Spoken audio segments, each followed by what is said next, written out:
Good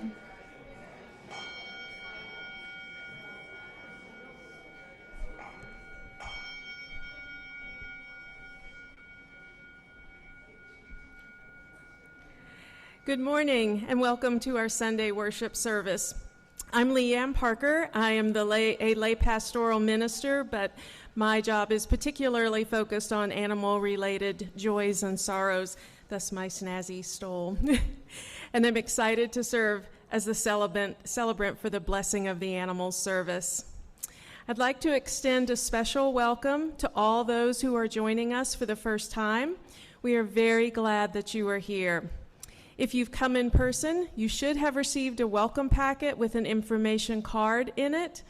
If you fill that out and drop it in the offering basket, we will be in touch to support you in finding your way into our community. If you are joining us online, there's a link on our website to an electronic version of that same card. Our welcoming committee members have yellow name tags and can answer any questions or point you toward additional information. Whether you are new or not, please consider staying for coffee and conversation after the service, either downstairs in our fellowship hall or in our Zoom room. And now let's say our words of welcome together.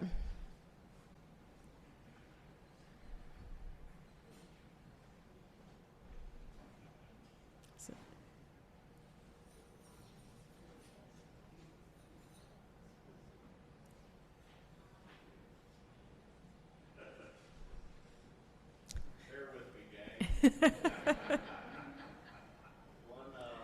catastrophe at a time. We embrace imperfection here.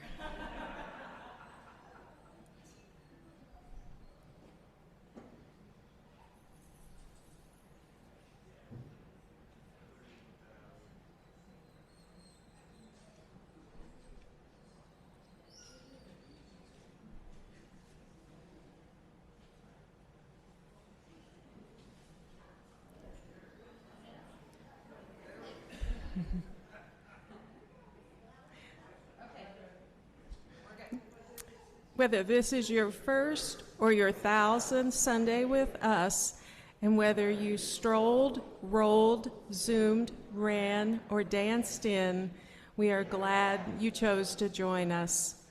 We are one people of many beliefs, identities, origins, sexualities, and genders. All are welcome here. Now we will take a moment to say hello across the technical divide. First, we're going to show the people joining us on Zoom. If you're at home, if you'd please turn on your camera just a second. And now people at home, wave to us.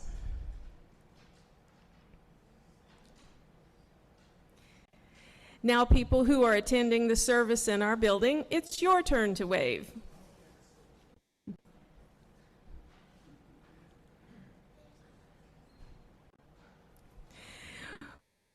We have a couple of November is the month when we ask people to pledge their financial support for the coming year so that we can put together an operating budget. You should be receiving a mailing with materials to support your pledging process this coming week, and all this month a member of the stewardship team will host a table in the fellowship hall after the service where you can trade a pledge card for a chocolate truffle. Pledge early and often. As usual, the goal is not to give until it hurts, but to give until it feels good, knowing that our ministry is a vital one here on the Palouse. Know, too, that your support at whatever level feels good and right to you matters. None of us could keep this ship afloat on our own. It takes all of us, each doing our part. We'll have the territorial acknowledgement. Oh, wait, hold on. Oh, I'm sorry, I didn't see.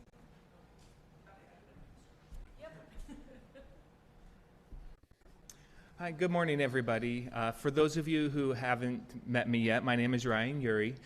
I've worked here at the years in the RE program, putting on various activities for the youngest members of our community. But I'm actually here today with a new title. As of last month, I'm the new UUCP building manager. So Thank you. So, what does that mean? For those who are interested in some dry reading, I posted my whole job description outside the RE office. But basically it means if somewhere in the church you find something that needs fixed or maintained, restocked or located or installed, I'm the person to talk to. I put a small whiteboard also outside my office downstairs as a place to write requests for projects that need done or supplies that need purchased if you can't find me in person. And I will note that this is a part-time role in addition to my RE work, and I already have a list about this long of things that need done, so thank you for your patience. I also plan to give a brief, probably about once a month up here, about changes to the building and our facilities, and things that we can all do to help our buildings function better. So for this month, I'm going to start off with a real exciting one. I want to talk about our heating systems as winter sets in.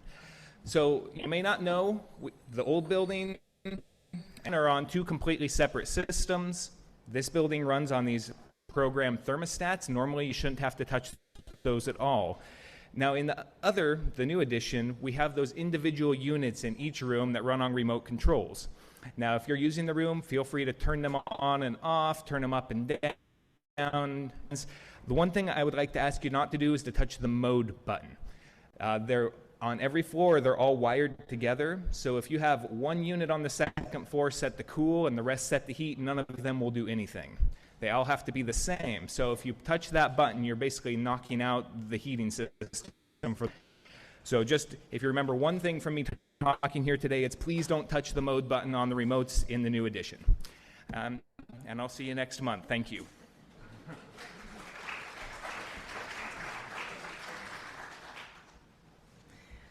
Now we'll have our territorial acknowledgement. We preface our service by acknowledging our church was built on the ancestral homelands of the Nimipu, called Nez Perce by the French-speaking traders, the Palouse, and the Chichomp, called the Coeur d'Alene. Let us pause and remember that we live on ground that is sacred, ground that was stolen, cries out for justice and for responsible stewardship. May our remembering help us find the courage to do our part to restore wholeness to the earth and all her peoples. And now it's time for the chalice lighting. We hope that folks joining us on Zoom have a chalice or a candle to light and something to light it with. And we will light our chalices together.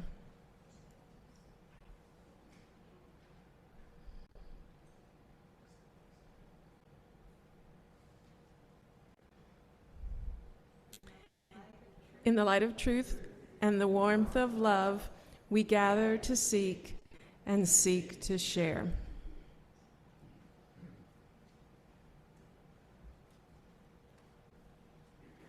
You want us to do it a cappella, Sam? Yeah. Okay. Please rise and join in our sung affirmation. We need the words up, though.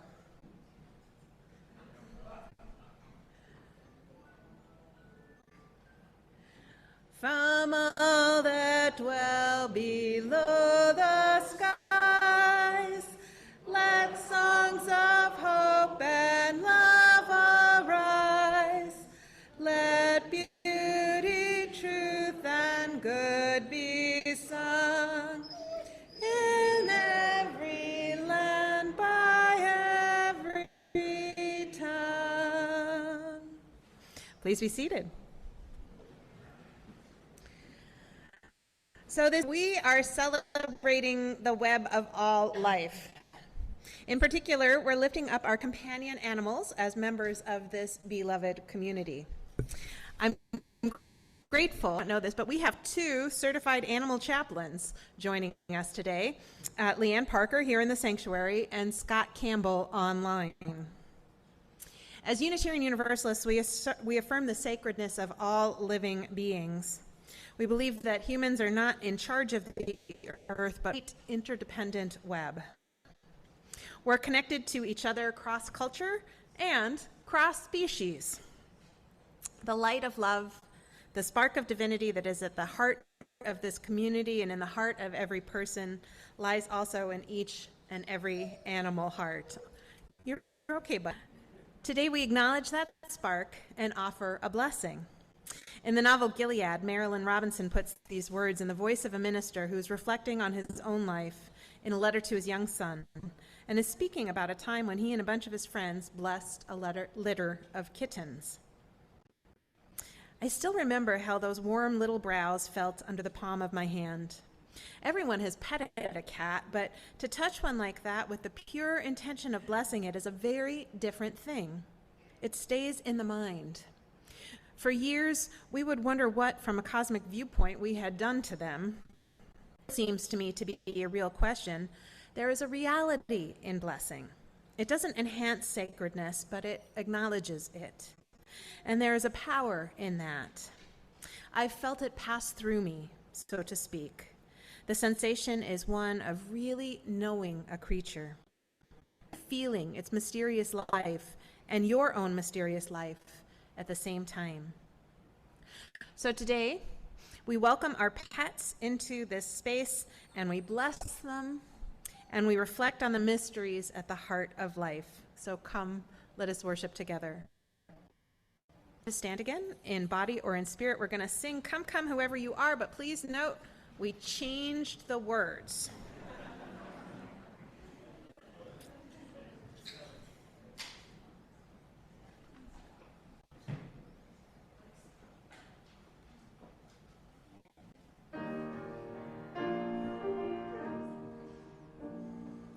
Come, come, whoever you are, 2 legs or 4 legs or more legs or no legs, ours is no caravan of disease. Come yet again, come. Come, come, whoever you are, 2 legs or 4 legs or more legs, all legs, ours is no caravan of despair. Come yet again, come. Come yet again, come. Oh, well, okay. 2 legs or 4 legs or more legs or no legs, ours is a caravan of despair. Come, yeah, again, come. Thank you. All right, buddy, with me. Hey, Thomas. I know, that's Elizabeth. With me. Come on. Now let's take a moment to engage in the practice of generosity together. For those of you able to make a financial contribution, the logistics are on your screen. We typically give away all of the cash from our Sunday offerings to local charities whose missions align with our values, a program called the Month of Sundays. This month, the recipient is Inland Oasis, a volunteer organization providing support to the LGBTQ+ community through educational, social, and health programming, including the West Side Food Pantry, a community center, an emergency fund for those in immediate need, a youth support group, and social activities like drag bingo and game nights. To donate, please indicate Month of Sundays on your check or from the online drop-down menu. In the spirit of love and for the continuing work of this church, we will now take some time to practice generosity together.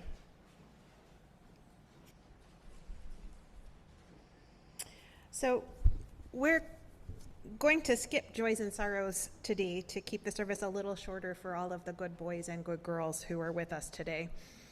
But I did want to let everyone know that Tom Cole is recovering from a couple of strokes, small strokes. He asks that we hold him and his family in our thoughts. I also wanted to just recognize the death of Tom Trail. He isn't part of the UU community, but he was a very good man who gave a lot to our local Palouse community. So may he rest in peace and power. And now I invite you into a time of meditation or prayer. Buddy, hey. Okay, he wants to go be with Elizabeth. You wanna go be with Elizabeth?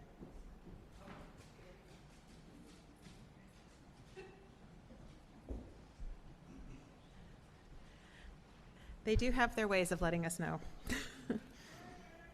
So this is an interspecies meditation by Gary Kowalski. Look into the eyes of an animal.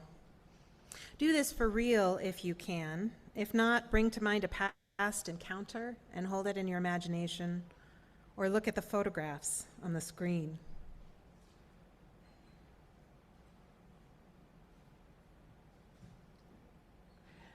This is pepper jack and mozzarella.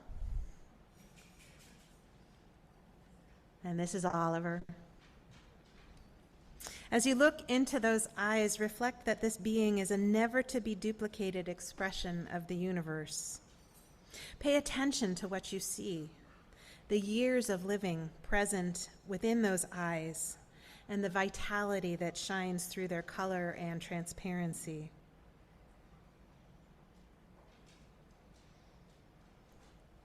This is Pudding. And Ellie. Okay. And Millie.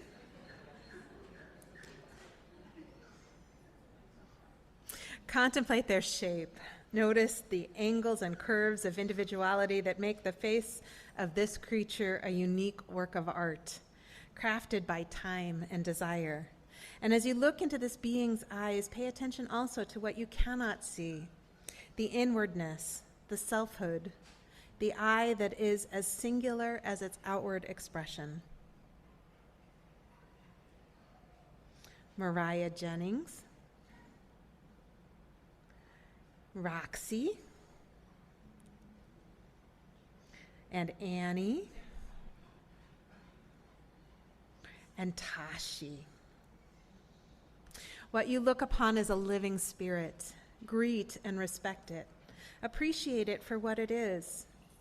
Ask yourself, what does it feel like to be this creature?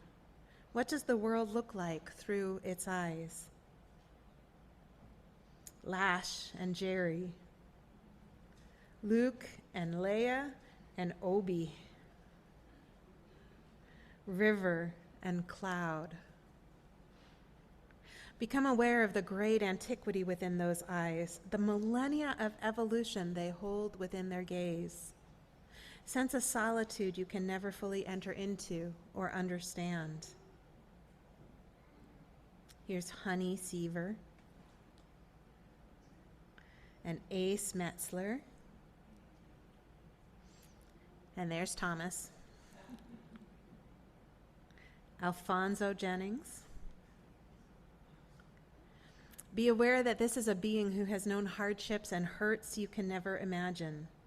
This is a being who has known moments of wildness and innocence that you can never share. Here's Banu. And a beautiful, and Pandy, beautiful brown poodle. And Molly, Thomas's big sister. Yet this is a creature who is alive and has desires like you. It walks the same ground and breathes the same air. It feels pain and enjoys its senses, the dazzling warmth of the sun, the cooling shade of the forests, the refreshing taste of pure water, as you do. And in this, we are all kin. This is Sunday the leopard gecko, and Granola, the crested gecko, and Mora, and Uno, and Mike. In that kinship, all life exists. Through that kinship, we can find wholeness. Out of that kinship, we can draw wisdom and understanding for the healing of our common home. And now I'd invite Marcus Smith forward to share a gift of music.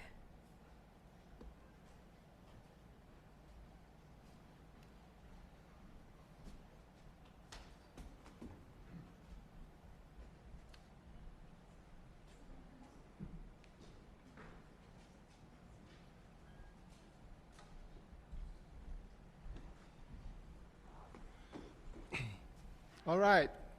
I'm Marcus Smith, and I was recently recruited to sing for you or play for you a dog song. So going back through my vast catalog of dog songs, I found several of them. And I noticed one thing that dog songs, several of them have in common, especially in the folk tradition, is they have sad endings. And, an example of that would be, have you ever heard Old Shep? That's a song, I think Elvis Presley did that song, and it has a very sad ending. And then, of course, there's Oklahoma Bill, who was an army dog who saved a whole platoon of soldiers.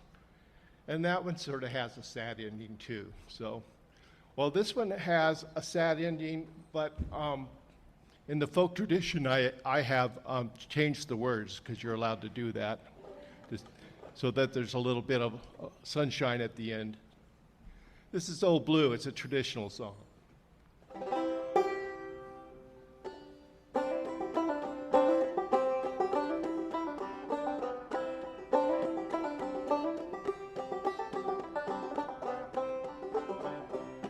Well, I had an old dog. His name was Blue. I had a dog and his name was Blue. I had a dog and his name was Blue, and I'll bet you $5 he's a good dog too.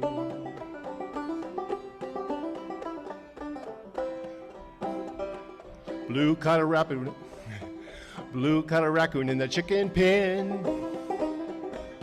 Oh, Blue caught a raccoon in the chicken pen.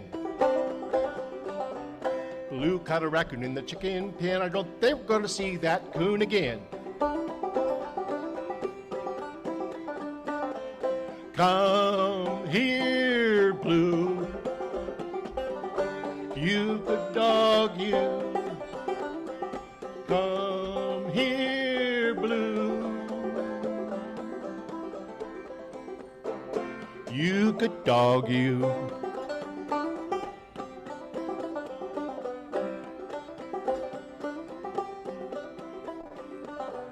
Blue chased a rabbit in a hollow log. Blue chased a rabbit in a hollow log. Oh, Blue chased a rabbit in a hollow log. Well, you know by that he's a good old dog. Come here, Blue. You good dog, you. Come here, oh Blue. You good dog, you.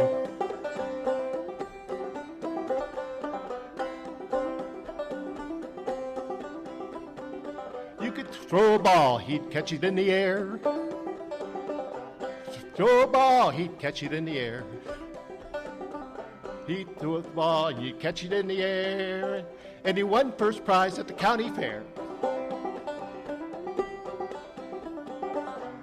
Come here, Blue. You good dog, you.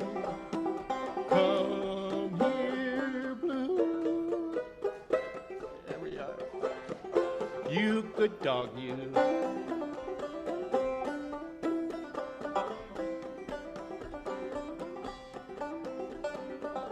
When old Blue died, I cried so hard. We dug his grave in my backyard, lowered him down with a silver chain, and every lake we called his name. So long, Blue. You good dog, you. Bye-bye, Blue. You're a good old dog, you.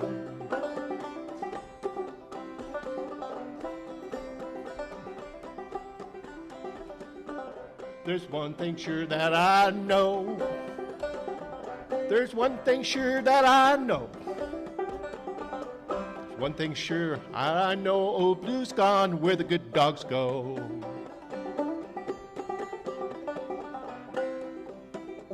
When I get to heaven, first thing I'll do. When I get to heaven, first thing I'll do. When I get to heaven, first thing I'll do, I'll whistle up and I'll call for Blue.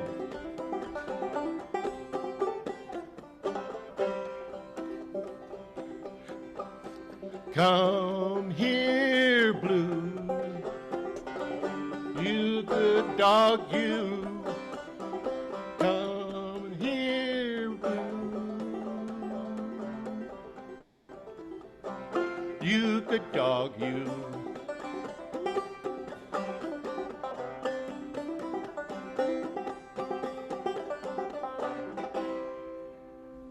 Oh, Blue.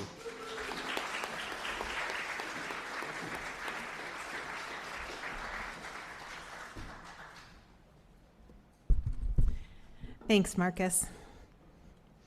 So we've all seen the bumper stickers, bark less, wag more, the feline version, hiss less, purr more, and my personal favorite, God, make me the person my dog thinks I am.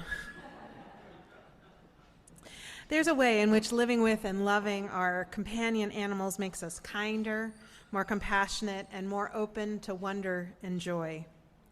The need to care for them grounds us in the present moment. Having living things to tend makes us better humans. Caring for living things keeps us moving on the days we struggle with depression or despair. The world may be a mess, but we still need to walk the dog, feed the cat, clean the fishbowl, water the plants. These simple acts pull us out of our self-absorption and help us recognize that we are connected, part of the interdependent web of life. But I don't want to imply that our companion animals are only important because they make us better people, better animals ourselves. I believe all animals and probably all living things have an experience of their own. They've got inherent worth and dignity. And if we do it right, there's a mutuality in our relationships with the living things we bring into our home. Our animal companions aren't objects that we own, they're part of our family. And wild animals aren't things, they are sacred beings. So, I am one of the many people who got a pandemic puppy. This is Thomas. It wasn't exactly intentional. I had a bonus son, a young man who lived in my home during college, in large part because he had a beloved dog that couldn't stay in university housing. The dog died suddenly and tragically just before Thanksgiving in 2021. So I told Jack, my bonus son, that I'd get him another dog for Christmas if he wanted.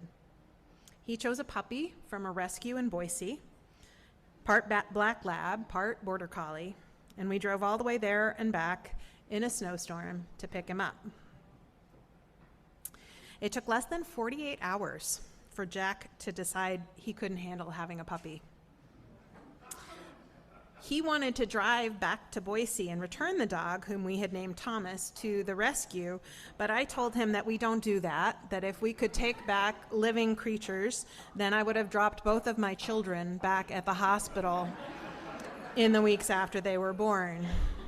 I said, I know it's a lot of responsibility, and I offered to take care of Thomas for a little while. But in the days that followed, it became clear that it wasn't just the responsibility. Jack was still too deep in grief to allow himself to love another dog. So he was rude to me and unkind to Thomas. We talked it through and came to the difficult decision that it was time for Jack to move out. So he took an important step toward becoming an independent adult, and I got a pandemic puppy. Now, this boy, Thomas, is the smartest dog I've ever had. He's eager to please, easy to train, but it turns out that I'm pretty easy to train as well. And our life together is one of constant negotiation. He comes when I call. He listens when I tell him to sit or wait or leave it. He's got pretty good manners with dogs and people, but he is most definitely in charge of his own self. And he's very good at letting me know what he wants and needs. He communicates with whines and barks and body language and the look in those beautiful brown eyes. Sometimes he even uses words. He's been known to say, "Mom," with the exact same inflection my boys used when they were teenagers. Now, one example of the way that Thomas has trained me is morning scritches. Thomas is an early riser. He'd like me to get up with the sun the way he does. And that means in summer he wants to get up before 5 a.m., which I'm not okay with. So I trained him to wait until I wake up on my own to start his day. Meanwhile, he trained me that as soon as I am awake, I must give scritches. As soon as I start to stir, he's up and in my face. He headbutts me and then flops down next to me for his belly rubs and ear scratches. And if I try to stop before he's sufficiently petted, he'll grab my wrists with his paws gently and just pull it back to his tummy. Now, my life has changed dramatically because Thomas is in it. There's more resting and cuddling, and there's more time walking on the mountain because he needs those things. But it turns out they're really good for me too. And those morning scritches, you know, when I travel, I miss them like crazy. I think that oxytocin, cuddle hormone that I get from those morning cuddles, have become an integral part of my mental health hygiene. So what I'm getting at here is that entering into relationship with another living thing, be it animal or even a plant, transforms us, or has the potential to transform us, as all relationships do. When the I that is me meets a thou, a sacred other, it opens a door. And if we choose to walk through that door, we can embrace a new perspective given to us as a gift. Everyone and everything becomes a wise teacher if we choose to move through the world this way. In Guardians of Being, Spiritual Teachings from Our Dogs and Cats, Eckhart Tolle writes, "What is it that so many people find enchanting in animals? Their essence, their being, is not covered up by the mind as it is in most humans. And whenever you feel that essence in another, you also feel it in yourself. Every being is a spark of the divine or God. Look into the eyes of the dog or cat and sense that innermost core. When you are present, you can sense the spirit, the one consciousness in every creature, and love it as yourself. Love is a deep empathy with the other's beingness. You recognize yourself, your essence, in the other.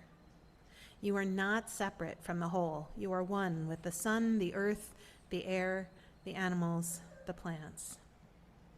So every time we see a bird in the sky or the Canada geese fly over us in formation, every time we listen to the peeper frogs sing or watch a hawk swoop down into a wheat field, we can choose to be reminded that there are stories unfolding all around that have nothing to do with us, stories that are no less important than our human ones. When we see moose or deer at a distance, or catch a glimpse of a coyote on the hillside, or see the family of foxes that live behind the red barn on D Street playing together early in the morning, we're reminded that life is a miracle and a mystery. So let us allow ourselves to be transformed. Let us change our behavior in response to their needs. Let us be good stewards of the earth and its inhabitants, not owners or exploiters. And above all, let us give thanks for the animals that live in our homes and the ones that keep our planet and our spirits wild. So be it, and so may it be. And now it's time to celebrate and bless our animals. Here in the sanctuary, we're choosing to do this in a way that minimizes the stress to the animals themselves. So rather than asking them to come forward, Leanne and I will come to you. If you brought a picture or other item to represent your animal companion, we're happy to bless that instead. And if you're joining us online, you'll be invited into a breakout room where you can turn on your camera and Scott will bless your pet for you. So here we go.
Did we get everyone?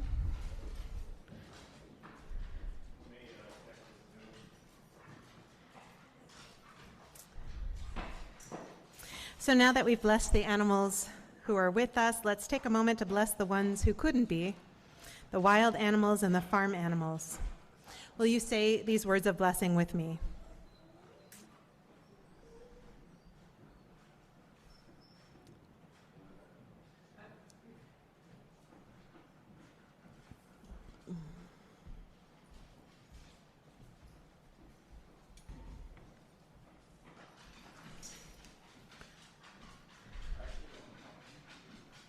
They're not in there? Okay, never mind. I will say them for us. Let us honor all the animals who share the world with us, who paint the skies with color, the air with music, and the waters with silvery swimming.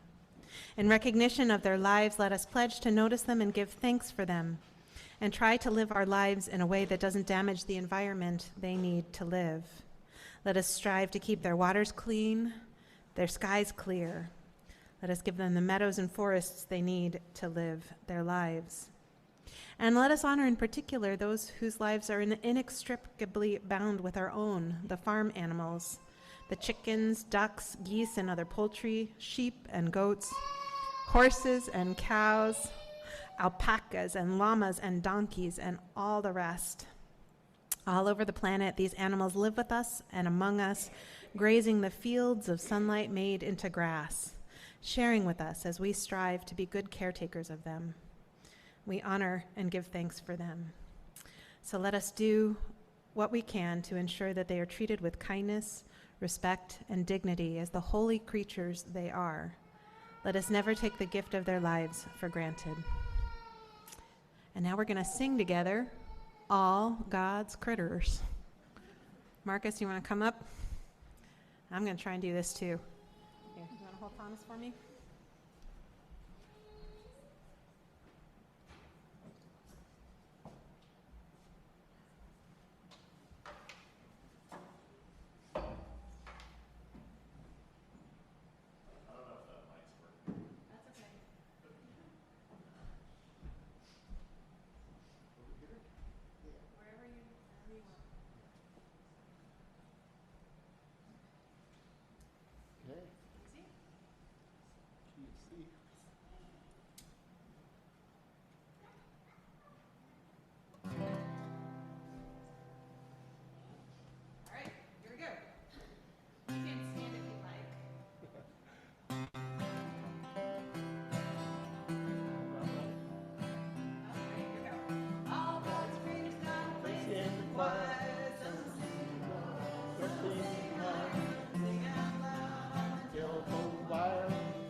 Because of their vulnerability and trust, we've learned kindness and responsibility. Through their steadfastness and dependability, we've been reminded of our own worth. Though without speech, they've conveyed great love and great joy. Allotted lifespans much briefer than our own, they've taught us lessons about loving and letting go. Spirit of life, bless these animals who are the companions of our lives. Hear our outpouring of love and gratitude for them, and help us translate that into love and gratitude for all creatures. Will you please repeat after me? We bless these animals we love.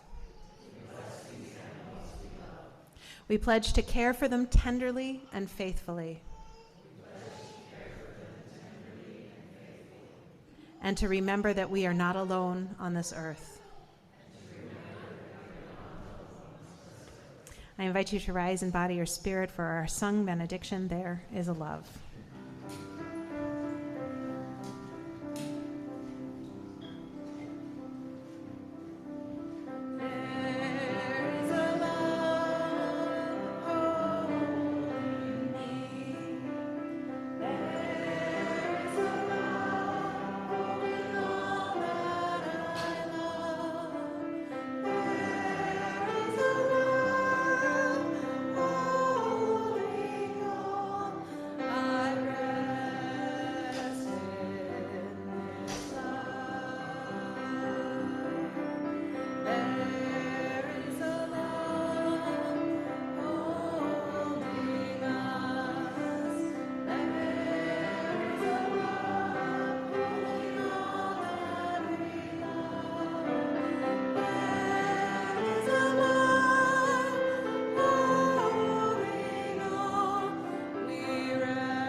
Aziza likes music. Please join me in the words for extinguishing the chalice, if you know them by heart, and if you don't, oh, they are on the screen. Okay, awesome. We extinguish this chalice that it might glow gently in our hearts. May it light our paths as we leave this place. May it guide our way until we are together again. So go forth then and treat every living thing as holy, as sacred. Open your heart and let it in. Let it change you and enrich your life. Go forth in peace. Come back next Sunday.